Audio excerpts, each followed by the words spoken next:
Thank you to our Season 2 That Greenwich Life presenting sponsor, RMA of New York. RMA of New York is a full-service fertility center that offers fertility testing, IVF, egg freezing, male reproductive medicine, and LGBTQ family building. And with 14 clinics across Manhattan, Brooklyn, Westchester, and Long Island, they make expert care accessible. RMA of New York is changing lives and helping so many of us write our next chapter. Visit rmany.com for more info. If you've ever had someone in your life you were once unbelievably close to, and now you're not, this episode is for you. Today, we're going to dig deep into something so many people go through, but almost no one talks about openly. Going no contact with someone you share the longest, deepest, and sometimes most complicated history with. The people you share actual blood with, your family. We think family means they will love us unconditionally, and maybe they believe they do. We think it means the people who are supposed to show up for you in your darkest moments, and maybe in their minds, they think they have. But your lived experience doesn't feel that way. Your body, when you're around them, tells another story. It feels unsafe, complicated. The relationship feels forced, out of obligation, stressful, upsetting. It feels so toxic and negative and draining all the time. Estrangement is messy. Believe me, I know. It's layered. It's wrapped in shame, blame, grief, confusion, and questions that probably will never have answers. And if you're a loyal listener, you know I try to be as honest as possible here on That Greenwich Life and over on my Instagram at Dorothy on TV. And if you're new, you'll learn quickly that transparency and authenticity drive my conversations. But I haven't really been honest about this. I've been avoiding this topic.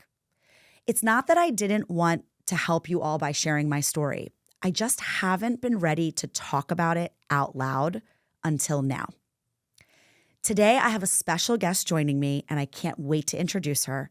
And together, we are going to unpack this tough topic that so many of us face. My hope in doing this is that you will feel some hope. Not necessarily hope that the relationship can be repaired, but hope that you can be, that you can begin to repair yourself, that you can forgive yourself for what you had to do to protect your peace, that you can grieve what was, honor the happier memories, and stop tormenting yourself with the why. That you can finally move forward with clarity, with compassion, and with peace that once felt impossible. Protecting yourself with healthy boundaries is not selfish. It's self-care. And you're not alone. Oprah, yes, Oprah, recently devoted an entire episode of her podcast to this very topic. And last I checked, there were more than 3.7 billion toxic family hashtags online. 3.7 billion, that's a big number. So today we're adding our voices to that conversation. Today we're lifting the shame. Today we're finding language for what so many of us have lived through in silence. So let's get into it.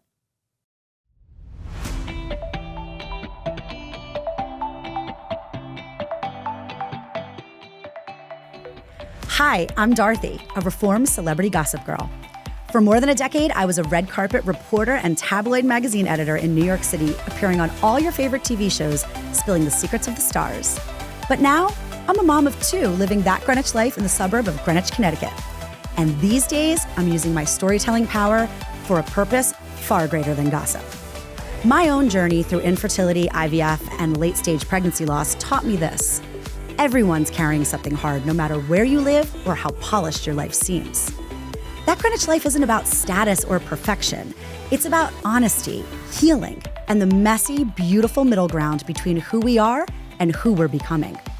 It's about the resilience it takes to rebuild when things fall apart, and the experiences we all share that remind us we're never truly alone. I'm glad you're here, and I'm glad we're in this together. If you're a regular listener of this show, then you know my road to having my daughter was long, painful, and traumatic. I've shared parts of that journey with all of you because it's so important to have the right support during one of the hardest times in your life. That's what makes this season's presenting sponsor, RMA of New York, so special.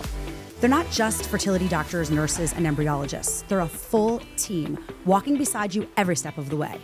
RMA of New York is a full-service fertility center that offers fertility testing, IVF, egg freezing, male reproductive medicine, and LGBTQ family building services. And with 14 clinics across Manhattan, Brooklyn, Westchester, and Long Island, expert care is always within reach. I also have to shout out Dr. Lucky Seacon, board-certified reproductive endocrinologist, infertility specialist, and author of the upcoming book, The Lucky Egg, which is all about understanding your fertility with warmth and humor. RMA of New York is changing lives and helping so many of us write our next chapter. Visit rmany.com for more info.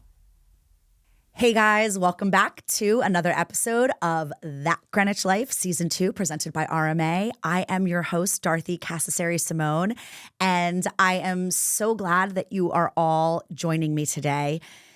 This episode is something that I have procrastinated on for quite some time. I found myself in Season 1, where if you guys tuned in, you know I talked about a lot of heavy stuff, honest stuff, open stuff. And here and there, I did touch on this underlying current that's been going on with my family of origin. And I use the term family of origin because I will explain a little bit later that there is a very different idea in my mind of the family that I was born into, and that people in my family that married, and then that's how the family was created. And then my actual family, which I feel today, is my husband, John, and my son, Nick, and my daughter, Gemma, and my dog, Bleecker. That to me is family now. But I have put off talking about this and found myself all through for the first season shoulding myself to death about how I should be dedicating an episode to this and I should be talking about it, and about how so many people have spoken to me in private and sent me DMs about the very complicated, messy situation with people in their own families of origin. And I knew that should was not a reason to do something. And I knew that you really needed to wait until you were ready. That's what I said to myself, like, wait until you're ready. And there is no ready, I don't think. But I think it's more just listen to your intuition. And I knew that I needed to wait until it felt right. And this is a show that's about vulnerability. It's a show about how we're not perfect. I'm certainly far from perfect, but it still is a really hard thing to talk about. So I considered doing a solo episode and then realized I could probably never get through that in talking about this particular topic. So I did bring in a guest today, and I'm going to introduce her in just a moment. But what I want to say really quick to everyone who's listening is a really big thank you. A really big thank you for making me feel less alone in what I've gone through by sharing with me so many of your own situations and so many of your own tears that you've cried about parents or siblings that have just not been people that you feel you can remain as close to as you once were. I realized, over time, and I've given many of you this advice, and we're going to obviously unpack this topic more, but I realized over time that there are no victims and villains in this particular topic of conversation. It took me many years to figure that out because I think it's easy to victimize ourselves, and I think it's easy to point the finger at other people. But I think in the end, what I've realized, aside from peace in my heart, now as much peace as one could possibly feel when people who they love and care about are no longer in their lives. It's the same if you have the death of a very close loved one. You're never going to be at peace with that person passing and you're not being able to call that person or never see that person again or hug that person. But you are at some point going to work through the grief and get to a place of slight peace, I guess is a better way to put it. And I think for me, I had to kind of wait until I got to the place of slight peace to be able to really talk about this. So I'm not going to do it by myself. I have some support today, and I am here as a form of support as well. I'd like to welcome a friend of mine to the show. Many of you, I'm sure, follow along with her on Instagram. She is a TV host, a content creator. She is a leading beauty, health, and lifestyle influencer. And she has done so much in terms of sharing her journey with infertility and her journey to becoming a mom, and so much vulnerability and so much authenticity that has helped countless women, men, families, has personally helped me for sure. She has appeared on outlets like The Today Show, CBS Morning News, Dr. Oz, regional affiliates around the country. She has partnered with Fortune 500 companies and household brands like Walgreens and Adidas and Ford as an on-air spokesperson. She is the real deal when it comes to lending an authentic voice to the conversation. And that's what we really, really needed today. I'd like to welcome to the show my friend, Bianca Jade. Thank you. Hi, my love. Hi. Your intro kind of gave me chills, like hearing you talk about, going no contact and how it feels, because, when you do kind of push away family or, friends, people that you love, you try not to think about it, you try to kind of put it in this box that you push into a corner. And then when you kind of hear about it, why, the act of it brings it all to the surface again. Yeah, it does. It's a really, really tough topic. And especially, right now, like around the holiday season where it's all about families gathering and extended relatives and the gifts and all the meals and all the different things. I know for me, I know that it was definitely a very difficult couple of Christmases. And it's never not difficult. Like I said, you kind of compare it to a death in a way. But the one thing that we share is this shared experience of going through infertility and devastating loss and absolute heartbreak of hopes and dreams of bringing a baby into the world. And then certain people in our lives who we thought were our ride or dies, just not engaging and connecting in a way that felt good to us, right? Not being a friend or family in the way they've always been or previously were, and just kind of going MIA on you emotionally, physically, to the point that it's offensive. Yep. It definitely is. And, when we talked yesterday before you came into the studio today, we talked briefly on the phone. And the main thing that I communicated, I think, was that, this is not a conversation where I'm looking to out people and this person was so horrible to me and all of these things. And I think you feel the same. I think it is a conversation that can be shared with, a pure heart. And I think even maybe a tiny bit of compassion for the people that we're really no longer able to have in our lives as closely as we once did. Compassion part a little bit, because I struggle with that, but I hear what you're saying.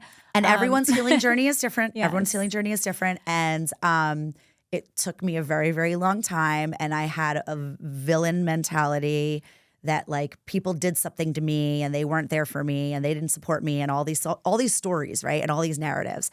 And I think, a place to start is with the narratives. And by the way, we're talking about family today, but also, there are friends that have always felt like family that can fall into this category too. Right. Yeah. I mean, for me especially, because I think, I started the IVF process somewhere between 44 and 45 because my husband and I actually got pregnant naturally right after our wedding within just, I think it was like 3 weeks after a wedding. And that's what I had planned. That was the big plan, was to get married and start trying.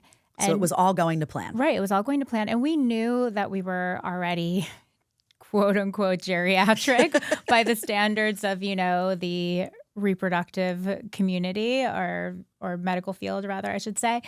And we knew. So we kind of, we were prepared for IVF because we had frozen my eggs and he had frozen his sperm way before, we started trying. So we thought we might have to, do IVF, but we got pregnant naturally so quickly, unexpectedly. And here I thought, okay, everything's going so smoothly. I'm so happy. This is a miracle for us. And then boom, the first pregnancy loss happened. And I had never in my life experienced grief like that. Mm-hmm. And I know that any, woman that's experienced miscarriage can relate. Yes. Because that first time, it's just like, you are mourning the death of the closest family member you ever had, and that grief is just like, gosh, now when I hear people go through miscarriage, I like run to them. Like I run to give them emotional support because I didn't have that when I went through mine. And I think, the people that I expected to understand or at least have like a morsel of sympathy and compassion were either absent from my life or just didn't care. Mm-hmm.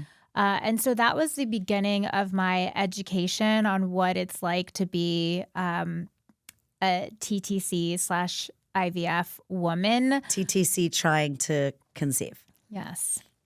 And, it's not an easy path. There are a lot of people, we should say that, get that baby right away through IVF, and I'm so happy for them. But from what I see, the majority of women, myself and yes, you included, like we have a long journey and it's full of ups and downs, but more downs than ups. Yes. And so we have to learn to be our own support system with our partner, if we have a partner. Yes. So, yeah, I think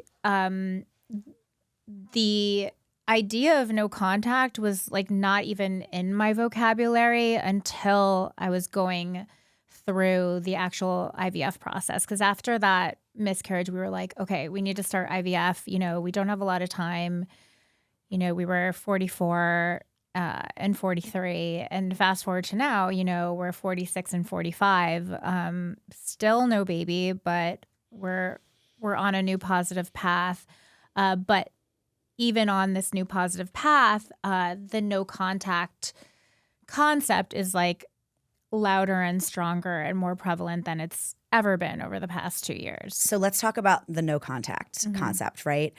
Because no contact is one thing and then like less contact is another, right? So maybe for people listening, maybe you're not at that point, but there are still boundaries, healthy boundaries that you can put in place where it's maybe a little bit like you're a little bit less connected to a person that has not really demonstrated that they're a safe space for you. Right. I first read the book by Dr. Nicole LaPera. I don't know if you're familiar with her, but she's an amazing, she's the holistic psychologist on Instagram. And she's from Philly. She's a Philly girl. And she, for me, she's like the gold standard in mental health, aside from my best friend, Ali Sepanera, the anxiety healer on Instagram.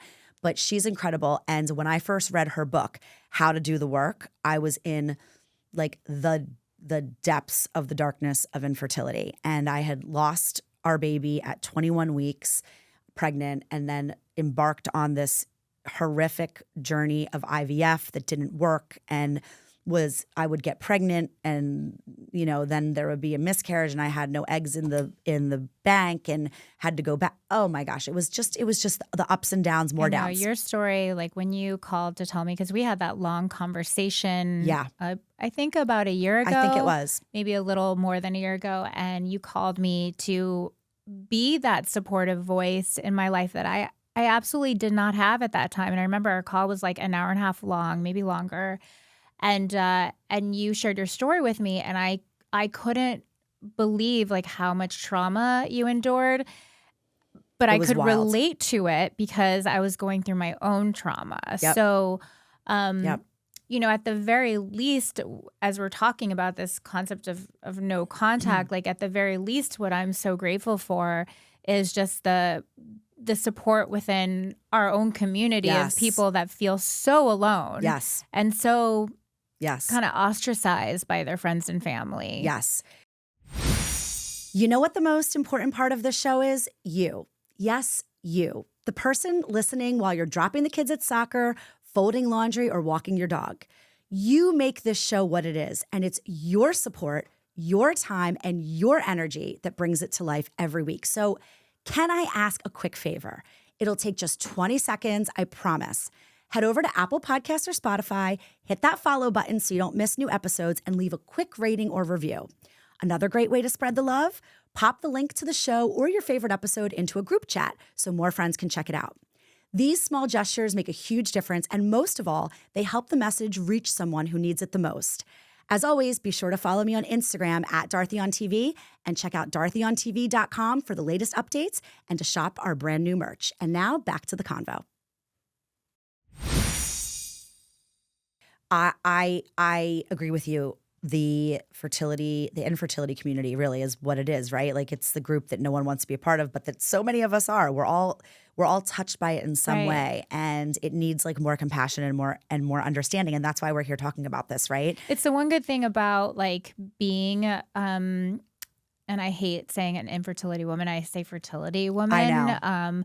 But within this group of women, right, is that I feel like the positive thing, my takeaway is that I walk away having sensitivity for all kinds of people and all types of situation that involves some form of trauma, which I didn't have that before. That was not a skill that I owned. And I now love I that feel you like, say that because I say the same, that my fertility journey gave me the gift of softening and just looking at people in a more compassionate way. I feel like an earlier version of me might have been really annoyed at the cashier at Whole Foods and maybe even borderline rude. because and I'm now not you proud of know that. everyone's going through something. Right. And so it does soften you for sure. And when I was in the depths of it and I read Dr. Nicole's book, How to Do the Work, highly, highly recommend it. The beginning of the book talked about how she went no contact with her family. And I could not, I was like, what? This is crazy. Like, It does sound crazy. What does this even mean? I would never do this. I would never be able to do this. Like, I'm so tight with my family and my sisters and my father. And that's crazy. And over time, as I went through more and more loss and it, what we wanted to work out, my husband and I just wasn't working out. And I was really physically in a terrible place. You mentioned like when you have a miscarriage, it's like grieving like one of the people you love the most, or is that what you said, right? Yeah, and I legit wanted to kill myself. Like I talk about that all the time. Like, I mean, I've always been kind of prone to depression, but like this was now like it kind of brought like it worsened, any type of tendency to be depressed for me. Like I literally I wanted to die. I remember I felt we like talked about it. A huge part of me died. Like, so I was like, what's the point? Well, because you're also dealing with a death. You're also dealing with a death inside your body. Exactly. So when a like a living, breathing, like human walking this earth dies, it's devastating and it's tragic and there's so much grief. But that person didn't crawl into your body and die in there.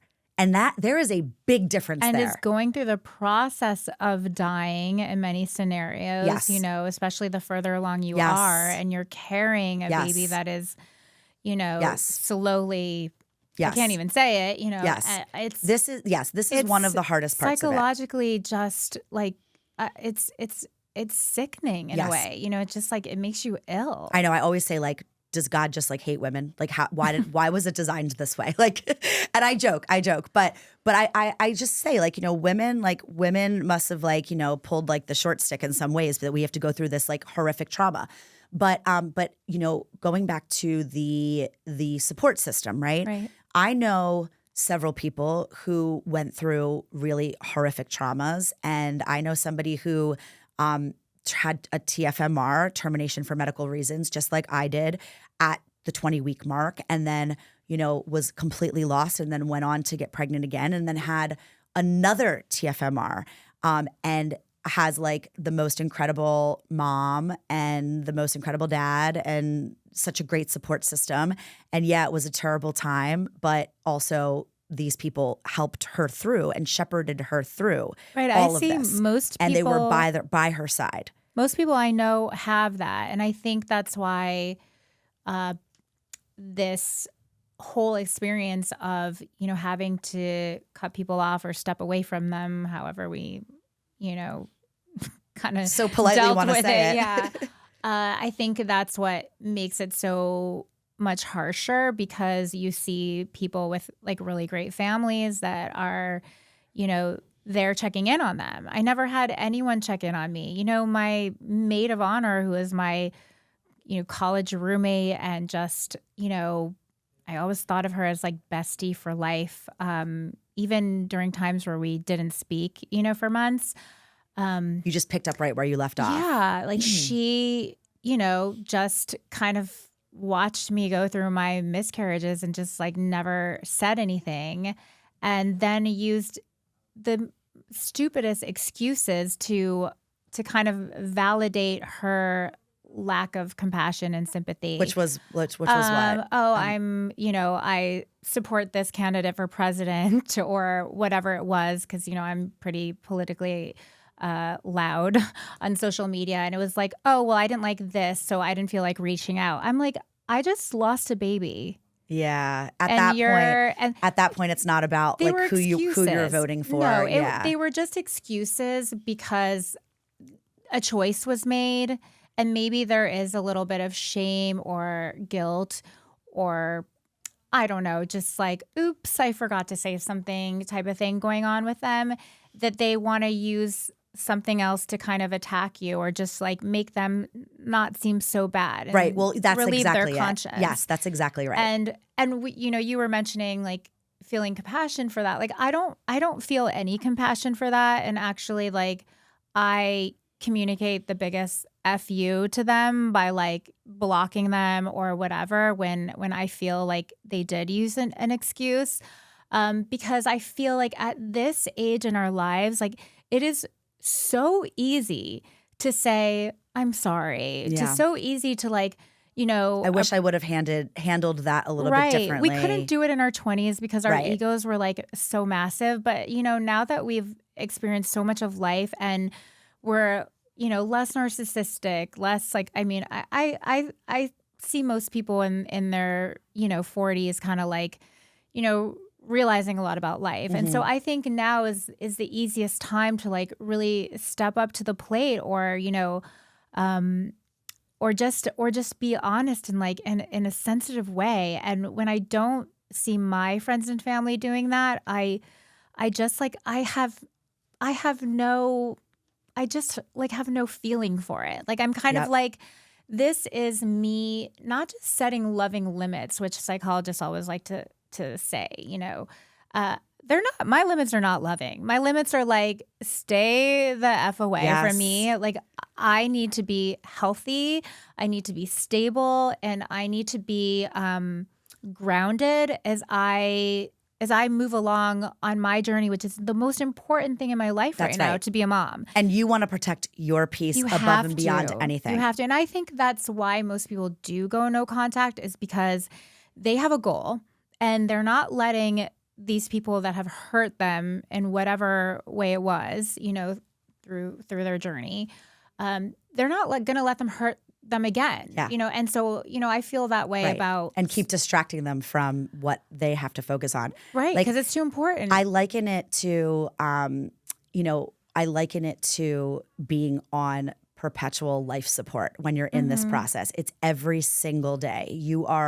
It's really hard to function. And by the way, we're talking about this under the umbrella of fertility journey and all of that. But by the way, this is something I've heard from so many listeners that have never had a miscarriage, have never even had trouble getting pregnant, listeners who don't even have children, and the way that they went through this when a parent died, and how a friend, supported or didn't support. I think it's always connected to some type of loss or grief. Loss and grief, right. Because, you learn early on, like everyone experiences grief and loss differently. And yes, I have met a lot of TTC and IVF women who take a pregnancy loss really well. And I'm always in awe of that. But for the most part. Do they have a really good support system? I feel like probably, they probably do. Yeah. The few that I know, I feel like they have a family that is right there, like front row, holding their hand every step of the way. But I do think that a lot of how you deal with grief is based on how much grief you have experienced in your life. For example, I have a friend who I'm sure will listen to this episode. She's on her 13th round of IVF. Oh my gosh. And she is a warrior. And we recently had coffee because I just felt, a pull to her because she's so strong, but also like we have so much in common. Do we need to get her in with Dr. Lucky? I feel like we need to get I don't know. She has seen like every doctor, seen everyone. And she actually. Do we need to get her into RMA of New York? They're amazing. I feel like I wish I knew them when I was going through it. Maybe. I don't think she's been to RMA yet, so that might be a conversation. But she does have a specialist that she's working with that I'm hearing good things about her journey so far. But what made me feeling so pulled to her is that they're like as strong as she is, I felt like vulnerability in her, and I wear my vulnerability, I share everything. It's one online. of your superpowers. There's nothing that I've ever hidden, and so we had coffee, and I've come to find out that she, like me, she has gone no contact with her sibling. Oh wow! And I won't because she talked to me and commented, so I'm not going to get into her story, but it really helped me feel not just less alone, but also less, I don't know, I guess badly less about less yourself, poorly about myself. I think that's a big part of this. Yeah, because you're embarrassed to tell people. Yes, because what's wrong with me? Something's got to be wrong with me. And I said that to my husband for so long. I'm the common denominator. So what? I must not be looking at this correctly. I must be a horrible person. I'm not even saying this, by the way. I'm not even saying it in a flippant way. Right. I must be just a horrible person. And I know what you're talking about. And it's number one, you're not. You're an amazing person. But I know that feeling of just self-doubt, being oh, am I the drama? That kind of inner voice. And it's funny because, I have friends that live here in Greenwich, and they live in my siblings' neighborhood, and they wave to my sibling when they see them, and and it's so weird because they're oh, I saw your sibling the other day, and I'm just my mouth is zipped. I can't say anything. I can't talk about it because 100%. Going no contact means you just don't you don't even mention that person, because sometimes just the thought of bringing them up just brings that trauma to the surface. So a lot of it is, it's not about burying someone, as if they're dead. It's really about, kind of just putting them in a closet for a while. Yes. And putting the relationship on hold, or maybe permanent hold. Yeah. And there's the hope that, in my case as a TTC and IVF woman, there's that hope that a baby renews relationships. And I even said that to my friend the other day. Be careful about that. I know that's dangerous to say, but I'm going to talk about that. I want you to, because I would love some clarity on that. But there is a hope that maybe something else will happen. Some, little miracle will happen that allows that no contact wall to dissolve. But for now, I know that in my scenario with not just, my sibling, but like with literally, I tell you, Dorothy, every bridesmaid and my maid of honor from my wedding, like I don't speak to any of them. These were my closest group of girls. And this is not because so much time has passed. This is because of what you've gone through and that there just hasn't been that level of connection there. Right. Right. So I always talk about my best friend, Ali Sepanera, the anxiety healer on Instagram. She was a guest in season 1 of That Greenwich Life in several episodes. And I like to bring her in here virtually. I wish I could bring her in, but she lives in Philly. But I had her record a quick clip of her take as a clinical psychologist about this entire concept of no contact and family trauma and boundaries and things like that. And so even though you and I are weighing in with our own experiences, I feel like it's always kind of nice to hear from what you might deem like an expert, right? So we're just going to hear really quick what she has to say. Hi, everyone. I'm Allison Sepanera, and I am a clinical therapist who's been in the field for over 20 years. I've seen hundreds of families in my practice, and I have learned that family estrangement is almost always rooted in a person's need for emotional safety, not conflict.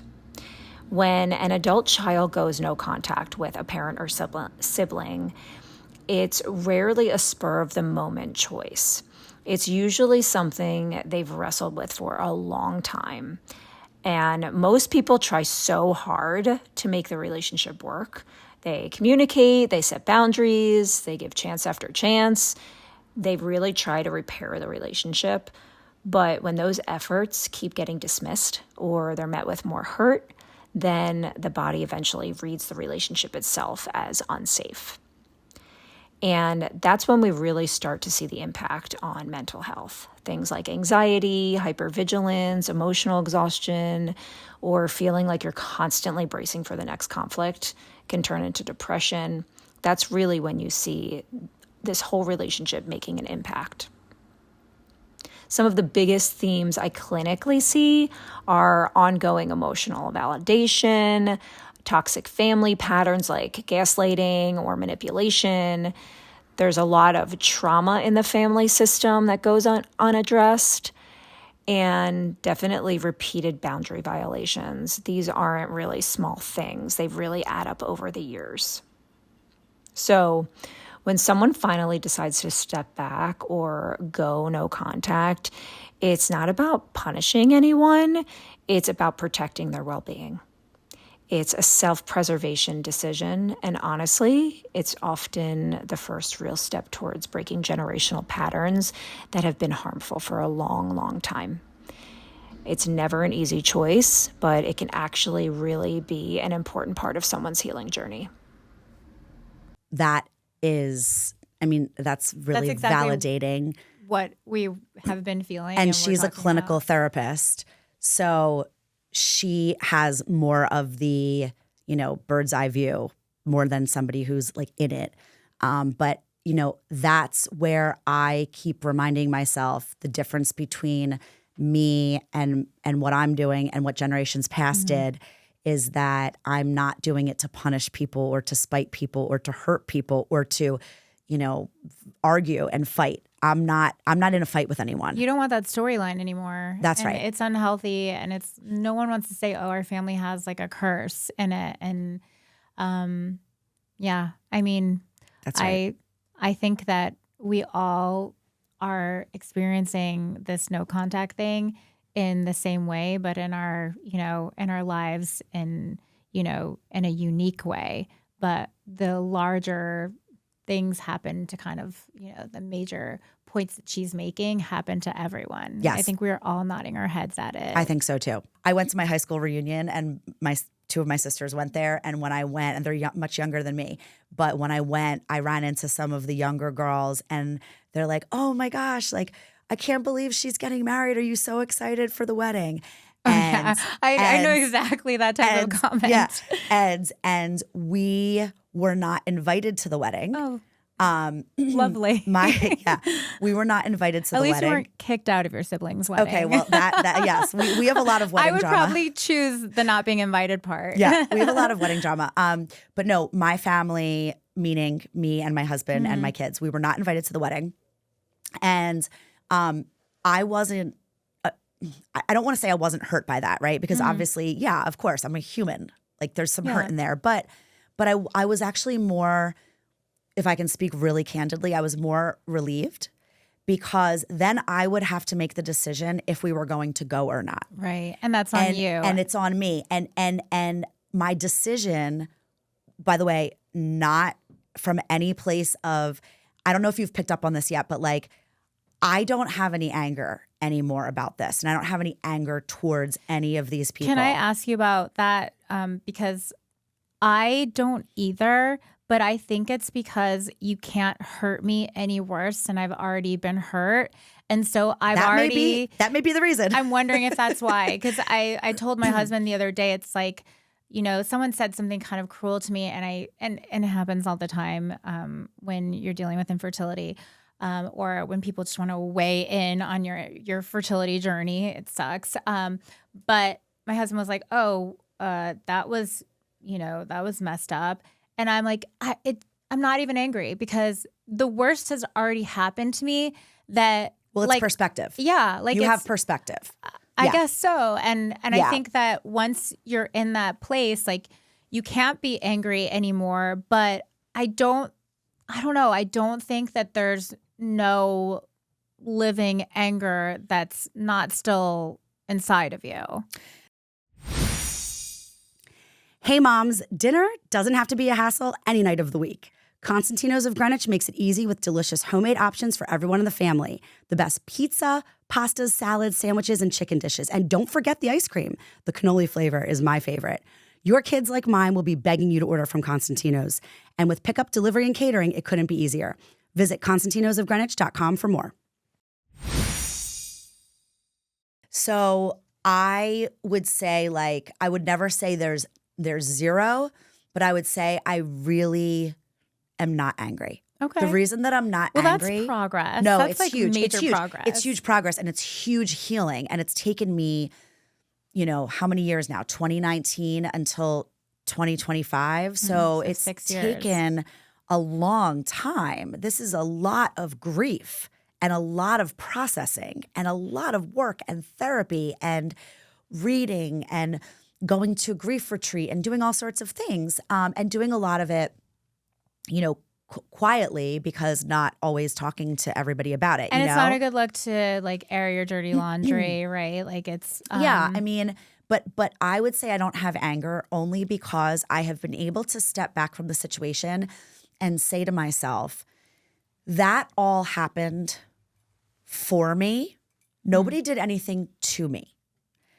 It happened for me because, yes, I feel like an outcast. And yes, I feel like the black sheep. But that also makes me a cycle breaker. And I know 100% without a shadow of a doubt that my children, and I'm not a perfect mother, and my husband and I, our relationship is not perfect, and there is nothing perfect about it. But I know beyond the shadow of a doubt that my kids and their everyday experience in their lives is worlds away from what my everyday experience was when I was their age.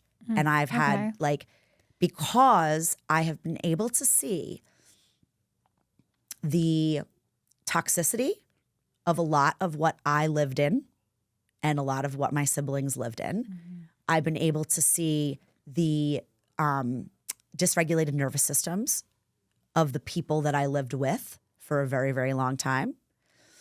My nervous system still has lots of room for improvement, but it's not anywhere near what it was for most of my life. So you're healing from like a like trauma that happened really early on for you, it sounds like. I think the reason I don't have anger is because I look at what all happened and I look at it as the only way that I was ever going to break down to the point of my breakdown. And I had suicidal thoughts as well. When I looked back at my chart in Cornell and I was looking for something, I saw written, like patient, did this estrogen and patient did this progesterone and patient reported like feelings of like being suicidal and like not feeling like she has any reason to live. And that like really was sad. a wake up call. It's sad when you like that was a wake up call. When you see how being kind of in people's presence doesn't make you better, which it should. Like it should. You should surround yourself with people that always make you better, aspire to be, something greater than you are. And when you're choosing to surround yourself with people or just allowing yourself to be surrounded by people, because sometimes we don't choose it, and it's breaking you down, like that is, it's not how I think anyone wants to live their life. No. And the fertility journey and all of the failed IVF and all of the losses and all of the dreams that were gone, that was such a huge, huge part of it. But everything that was going on with my family was an equally traumatic part of it for me. And, I look back and I come from a long line of Italian people that get in huge arguments and fights and hold grudges, Yeah, right? Italians are fiery. Italians are fiery. And that's what I've always seen. And my grandfather didn't speak to his brothers, and there were fallings out, whatever you want to call it, within like, my father's like group of cousins. It's so funny because I have the same thing in my family. It's kind of like a generational thing that happens with like. It is generational. And so because my mom and I were talking about this the other day, like it's kind of like a family curse. And it's interesting to see like other families have this, and usually it is a siblings thing. So that's kind of like the curse in the case of our family. And you know what my mom said to me? She was like, and this is sort of like introducing a whole new part of our conversation. But we have a donor for the next phase of our IVF journey, who will be donating the egg that will hopefully turn into our beautiful child. Yes. And my mom said the one thing, she's like, as upset I was that you needed a donor, she's I know like, what you're going to say. The one thing that made me happy was maybe this donor egg would break the cycle. And when she said that, I was like, I knew that was what you were just going to say. And I just got chills. Forgive me. I'm not about to cry. I'm getting over a little cold, so coughing a little bit. But when she said that, I was like, gosh, that is so true. And I hope to God that it does break the cycle, because I think patterns with like contentious relationships, like they need to be broken. Yes, they absolutely do. Whether they improve or not, they need to be broken. Patterns of generational trauma and cycles of generational trauma have to be broken. And actually, in a subsequent episode, I'm going to be having here as a guest Eve Kerwin, who is the white buffalo woman. And I know it sounds like crazy, but this woman, oh my gosh, she changed my life during my fertility journey. And I'm going to talk all about it.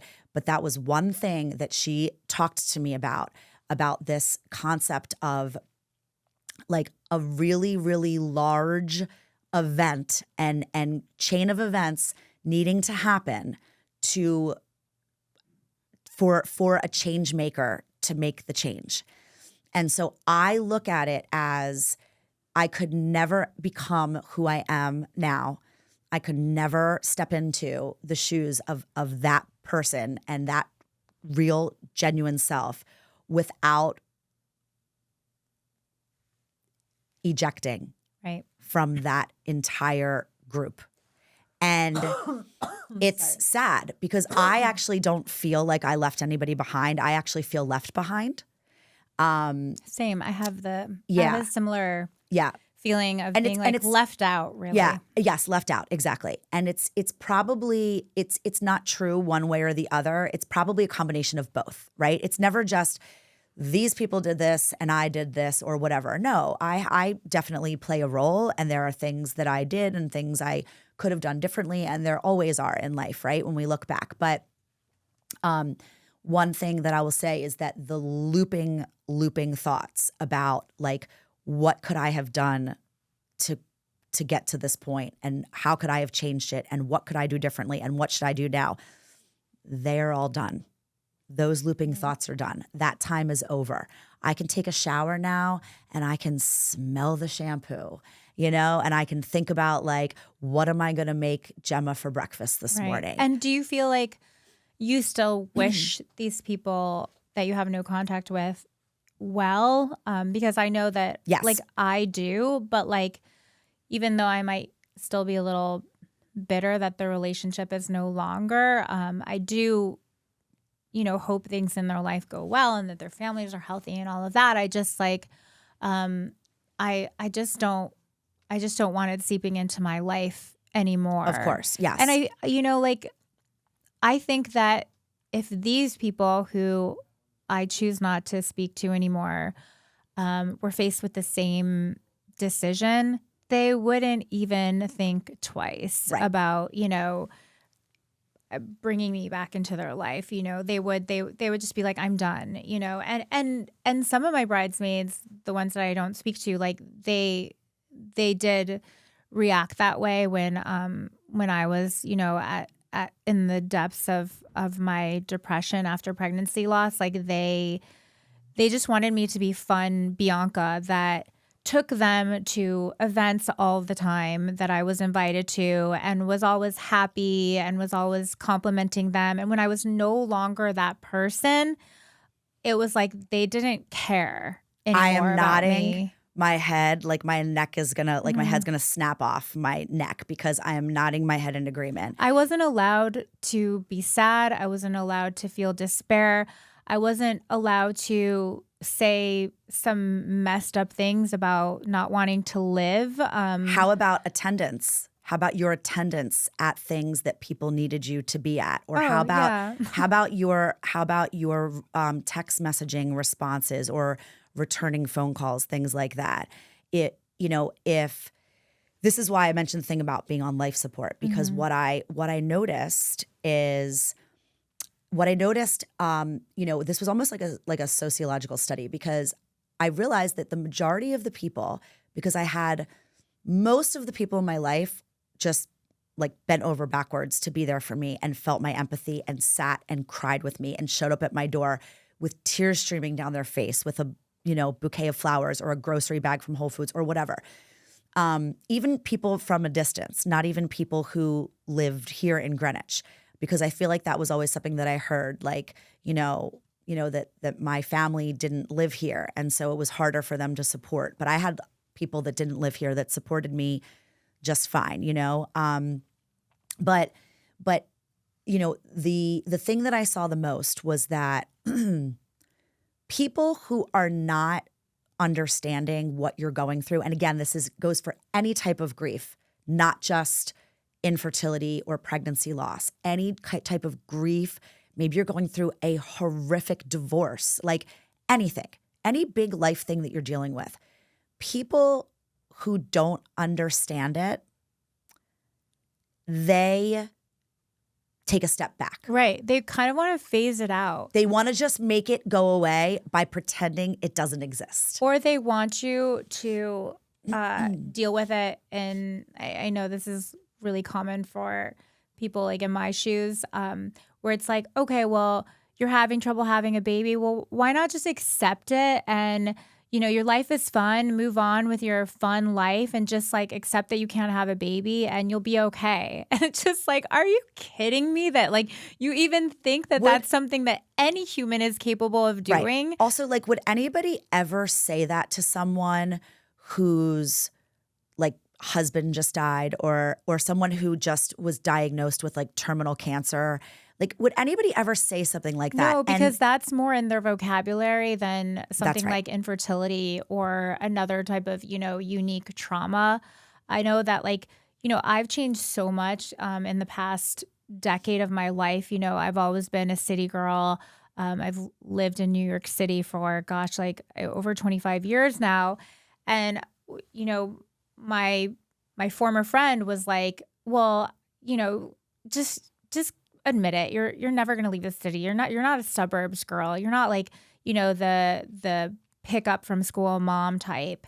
And I just was like really offended by that. Because here I am like evolving into, this the best version of yourself. Right. And the mother that I always dreamed of being. And when you evolve like these changes, like you happily accept them and welcome them. And I just was so put off by that because I was like, oh, so you're allowed to be that, but I'm not allowed to be that. Right. Just because it happened to you earlier. Right. It can't happen to me because, I'm in my mid-40s. Mm-hmm. I'm not allowed to experience that. And I don't like people telling you what you're allowed to have in your life, experience, value, all of that. I think that is probably a major thing that happens in no contact situations is that, when people are kind of like limiting your life experience. Yes. And it's not fair. Like, and invalidating it. They're invalidating your life experience. Right. Because what you're going through, it sounds really hard, but we're all just trying to grow. That's right. That's right. Well, you and I, and, yes, and good point. people who are listening, my listeners 100% are all trying to grow. That's why we're all here.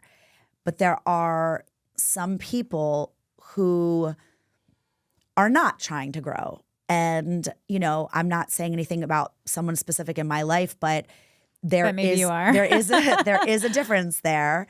And, what I realized is my biggest fear about going no contact, and it didn't just happen overnight. It evolved very gradually, but I still always kept the best of intentions in my heart. What I realized the difference between the way that I was handling it and the way that generations past in my big Italian family handled it is that when people went no contact, that's because they cut people out. You're dead to me. Out of anger, out of spite, I'm going to show you, I'm going to punish you. The you're dead to me part is like not necessary anymore. I think we can coexist, but with that, much needed separation. Right. But I realized with the hope of maybe, like I never leave out this, idea of hope. I like that you have that. Yeah. I like that you have that. And I have it like even in most of these situations and most of my no contact situations, I don't know about yours, like I was the one that made the decision. But I still, even knowing that, acknowledging that, I still feel like, maybe things will change. Maybe my mind will change. Maybe they will make the attempt that they never did, and maybe, but. And you'll have to all re-meet one another. Right. Because you don't know. And you've changed the so way much that in I that feel time. is that I don't know them anymore, and who I did know for all of those years, that person, I'm not going to get that person back. That time, that kind of ship has sailed, and they don't know me. And that's okay. And maybe we will all re-meet at some point. You never know. People are intimidated by the stronger version of you because you're absolutely stronger after, your whole IVF and pregnancy loss journey. I know you are because I'm stronger. So I wonder if sometimes that can be the problem because we kind of are forced to, have a tougher exterior. We're forced to, change the way we look at life and motherhood, and you become a different kind of mother, which I'm excited to be the kind of mother that infertility has, kind of forced me to, I think to want to be, Yep. Yeah, I think it was more, I think when I look at like the handful of people in my life that I have since, moved away from, I think it has more to do with the fact that they, to kind of to your point, that they did not really accept like a broken down, silenced version of me. They didn't accept, the person that wasn't like texting to organize plans or like texting to like or calling ever or That's even the like kind returning of friend calls. and family member I was too. Like Right, I was the right. one making things happen. Right. And suddenly when I needed someone to make things happen for me, it was just like crickets. But it's Yeah. interesting that, in both of our scenarios, like why are we to blame for, stepping back from being that person? Because really when you have a person like that in your life, it's a bonus. It's like extra value in a friend or family member. Because I do have a couple people like that I always get so excited about because they're always like into something fun, Right. But I don't think, as humans, we can be expected to, maintain that all the time, especially when you're going through something really tough. No, So you can't. that's why I'm But bitter. some when we talk people- about like me hanging on to some bitterness, that's why I'm bitter because like I feel like the way that our family and friends have, treated us for not maintaining that, aspect of our personality it's I want to curse so bad, but I'm not going to. It's just ridiculous. Yeah. It's like it doesn't make any sense, Yeah. I just think that like sometimes I think relationships, whether it's a friend or whether it's a family member, sometimes they become very one-sided. And when somebody Spoiled, goes maybe? when somebody goes through a very profound loss and a series of losses and so much time of just living in that, one person is bound to not really be able to participate so much in the relationship. Mm-hmm. And relationships that are unconditional and love that's unconditional allows that. And many of my relationships with people did allow that. But for the ones that didn't, it was like I was the bad guy because I wasn't bringing the kids to Philly. I wasn't driving the kids to Philly. I wasn't coming there. I wasn't calling. I wasn't doing this. I wasn't doing that. And, again, like I don't want to talk about like blame or anything like that because my perspective now is that I was able to be a cycle breaker and I was able to do it in a way that was different from generations before me because I did it with kindness. I did it with compassion. Now I don't really, but I still, even through all of it, I still, sent a nice Christmas gift Oh, wow. and I sent a nice note like, we love you and we'll always love you and we're here when you're ready That's to really talk. nice. I have not invited, done that. and invited people to come when my daughter Gemma was born. And nobody Which is a big deal because you had your daughter after so much loss and trauma. nobody has met Gemma. And That we have invited is people to come. insane. Yeah, and we've invited people to come and to meet her. And we've just tried to really lead with love and compassion and just really just kindness. And sure, there were times that was hard because I was angry and I was like, how could you do this to me? And how could you abandon me in my darkest hour? And all these stories in my head. But that's all that they really are.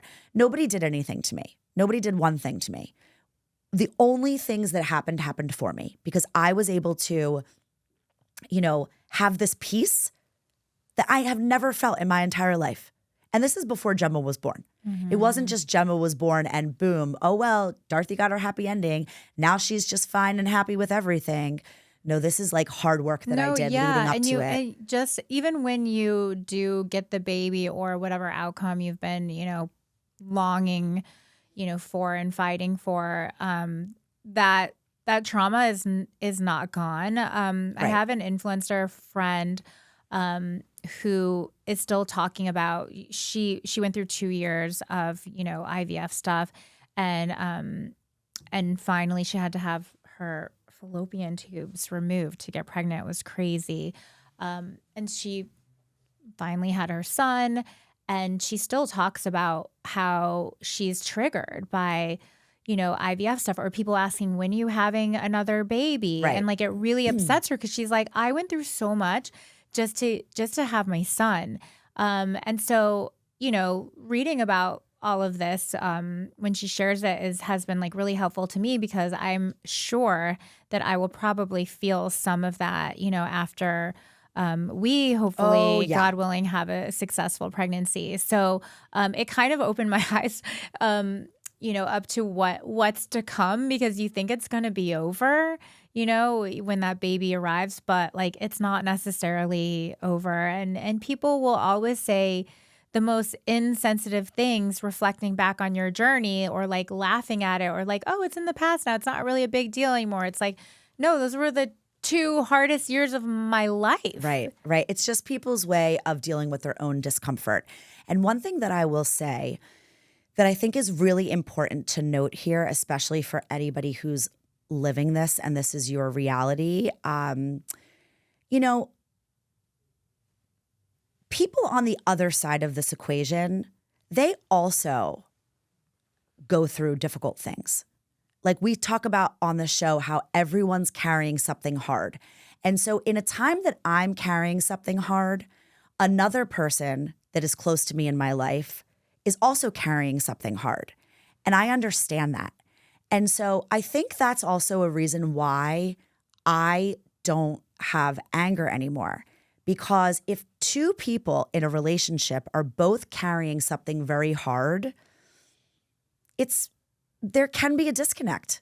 There can be a disconnect, because has to be a where's the disconnect. strong person? Yeah. Like, who's the strong person? This person's waiting for this person to call and check in and see how they're doing about this thing. And this person's waiting for the other person to call and check in and see how they're doing about this thing. And I think that there was a lot of that at play when it came to some people in my life.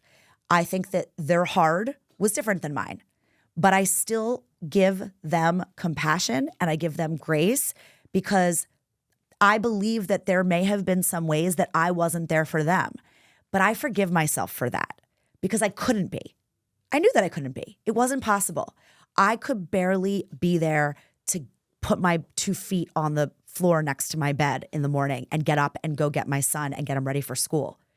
My main focus at the time was my own survival, Right. and dealing with the traumatic things that happened within my body and the fight that I was fighting physically and mentally. And so that's where I don't care about the narratives. That's where I don't care about the story and who's to blame, or And you did sometimes this to you me. can't explain that to people. Like, I felt the exact same way right before leading up to my sister's wedding. And there was no sensitivity towards me. I was about to have, a really big surgery. I was so scared, and I was just trying to like be healthy to my body, and literally like kind of felt like there were a lot of demands being, put on me, and like unfair demands based on, what I was going through, especially after pregnancy loss. But I mean, I also know, like, I knew at the time, like, this is my sister's wedding, and it's just in the same, way my wedding was really the most important day of my life that I've had so far. It's the same for her. And I really tried, and I think I was, present. I stayed out of her way, but I was, present and happy and excited for her. But like, there was still kind of like this, I think, unfair demands of me that like I would never have been able to fulfill, like Right. it was almost like she knew she was putting this all on me, and that I would never be able to do it because of where I was mentally and physically. Right. And I think, that going back to like, how we are more sensitive people because of what we've gone through, like I I feel blessed that I now have that skill to be able to identify that in others and maybe preventing me from having to go no contact with other people in the future. That's right. That's exactly right. Because we have grown into different people. And so we're assessing our relationships in a different way. We look at relationships with people that we've had for years, decades, for our entire life. And we, through what we went through, we're able to say, I just don't think this relationship is working at this moment. I feel anxious. I feel like there's constantly a conflict. There's an issue. It's just not landing. We're not connecting in the way that we once did. And like I came to realize that that's okay. And I realize now that it's okay. You know, is it okay for for my father? For my father to just, decide that I don't exist and, nobody calls me on my birthday or texts me on my birthday. Like, that's a hard pill to swallow. That is a hard pill to swallow. But now it doesn't really faze me. I mean, I'm sorry. Like, I feel like when it comes to like parent-child relationships that, I know that's a big one for no contact, but I also feel like that is the one no contact situation where there absolutely must be a light of hope, because we like those are parents or those are children and that is the most important relationship of all to save, you know? So like my heart really goes out to you in your situation because I think it's wrong. Like I think, yes, okay, take a break, but like you exist. Right. And, right. And I don't think I could ever ignore my kids sending me a text message. I don't think I could ever not return a phone call from my kids. But that's okay because, I look at it now like this all brought me to the place where I am. It brought me to being the mother that I am. Mm-hmm. And it brought my kids to the place where they are. And it's the same for you. And you have to teach your kids that. My mom and I talk about this a lot. Like, I mean, my mom and I don't always get along. My husband laughs at like we spent Thanksgiving with my parents. My sister and her husband were not there because we're no contact with them. But my husband laughs. He's like, your mom and you were hysterical because you kind of like banter back and forth. He's like, with all the bantering, like you're still very similar. And so, I try very hard, like even when my mom and I disagree on like big things, like to be sensitive to it and to never get to that point because like, my parents are everything to me. As crazy as they, drive me sometimes, like they gave birth to me, and it's important to me to try to deal with like tough situations that we go through together. But, that's the right thing. And that's how it should always be. It should always be. And it will always be like that. Is there a light of hope at all for you and your dad? You know what? You never know.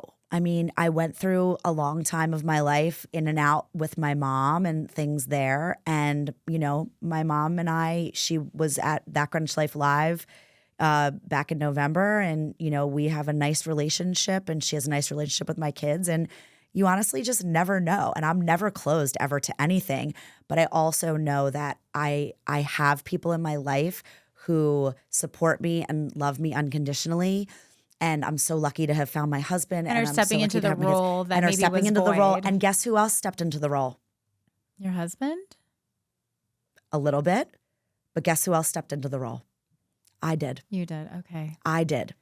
I learned to reparent myself. That's so huge and that's intense. I literally I'm inspired by you because I think I need to do that in my own life. Yeah. I learned to reparent myself and to be there for myself. And that's not something that I always did. And so that's why, I'm sad and I love literally every one of these people, friends and family.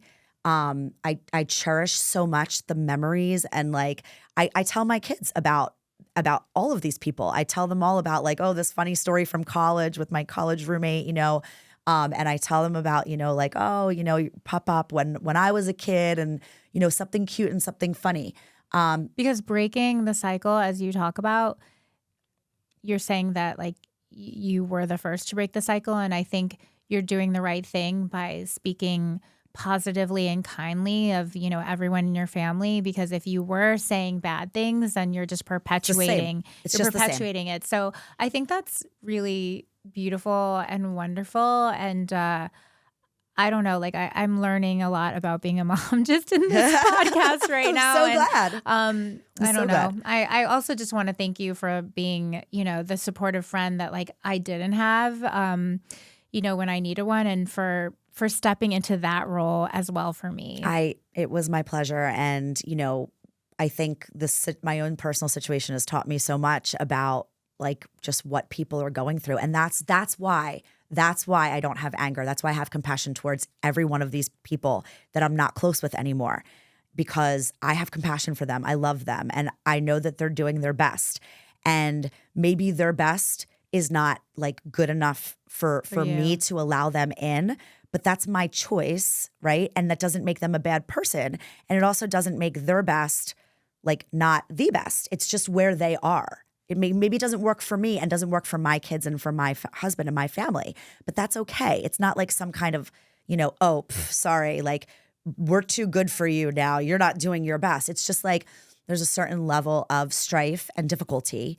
And I think life is hard enough that we don't need to have difficult relationships all the time. And if there is a difficulty that comes up, because I have a mother-in-law, there's difficulties. Even with my own mother, there's difficulties. And in the past, we haven't been able to resolve them as well. But this past summer, something came up, and you know what? We resolved it, and that was a huge breakthrough because that was somewhere we hadn't always been. But we are so over and so running out of time, and we have to go. But thank you so much to Claudio for sticking in for a couple more minutes so that we could like really get through this.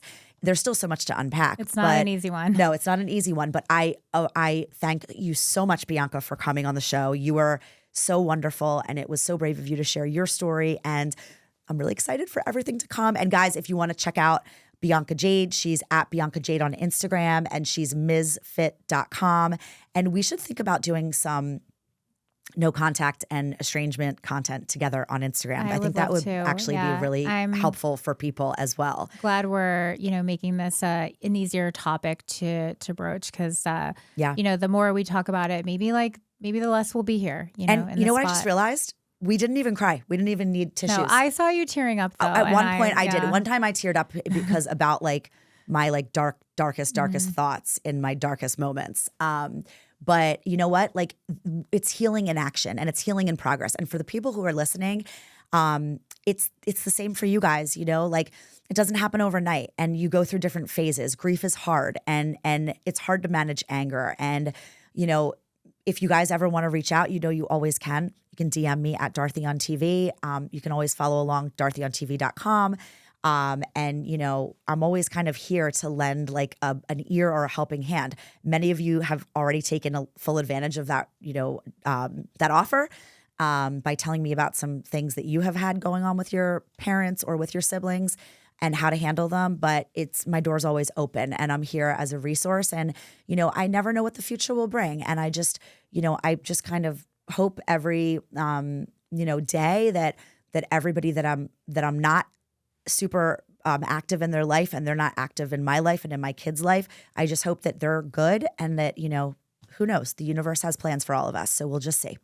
But anyway, I just want to say really quick thank you to my episode sponsor, RMA of New York, and also Constantino's of Greenwich. They're amazing. Best place for dinner, quick dinners, pizza, pasta, ice cream. Like, we're obsessed. My family's obsessed. You guys have to be too. And that's about it. And remember, don't just live your life, love it. I will see you guys all back here next week. Thank you to our Season 2 That Greenwich Life presenting sponsor, RMA of New York. RMA of New York is a full-service fertility center that offers fertility testing, IVF, egg freezing, male reproductive medicine, and LGBTQ family building. And with 14 clinics across Manhattan, Brooklyn, Westchester, and Long Island, they make expert care accessible. RMA of New York is changing lives and helping so many of us write our next chapter. Visit rmany.com for more info.